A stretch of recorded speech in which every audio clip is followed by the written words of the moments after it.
Doctor Babasaheb आंबेडकरांचे शाहू महाराजांच्या जीवन कार्याबद्दल विचार करत असताना बाबासाहेबांच्या या उद्गारातील मतितार्थ समजणे फार आवश्यक आहे। वेगळा राजा माणूस, राजर्षी शाहू।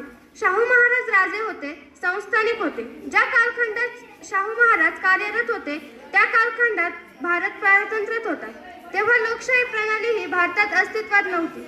शाहू महाराजांचे राजेपण त्यांनी जे गोरगरीब जनतेसाठी असामान्य कार्य केले ते कार्य त्यांनी केले नसते तरी कोणीही हिरावून घेणार नव्हते।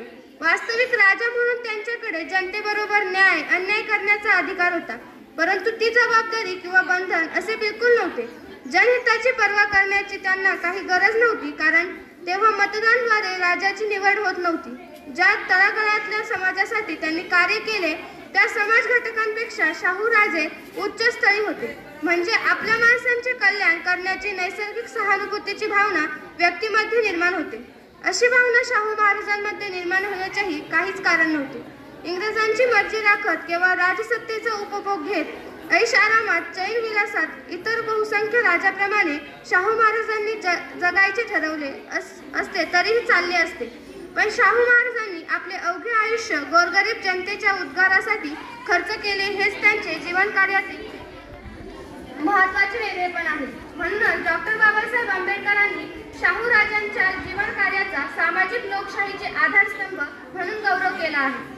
डॉक्टर बाबासाहेब आंबेडकरांना देशाचा नेता म्हणून जाहीर करणारा पहिला महामानव, राजर्षी शाहू महाराजांचे या देशातील बहुसंख्य बहुजन समाजावर खूप मोठे उपकार आहेत। या देशाचे भाग्यविधाते डॉक्टर बाबासाहेब आंबेडकर यांना पहिल्यांदा नेतृत्व प्रदान करणारा महामानव राजर्षी शाहू महाराज आहेत। मार्च 1920 मध्ये माणगाव जिल्हा कोल्हापूर येथे आयोजित केलेल्या परिषदेमध्ये शाहू महाराजांनी बाबासाहेबांच्या नेतृत्वाला जाहीर करताना उपस्थित जनतेला म्हटले होते, तुम्ही तुमचा खरा पुढारी शोधून काढला याबाबत मी तुमचे अंतःकरणपूर्वक अभिनंदन करतो।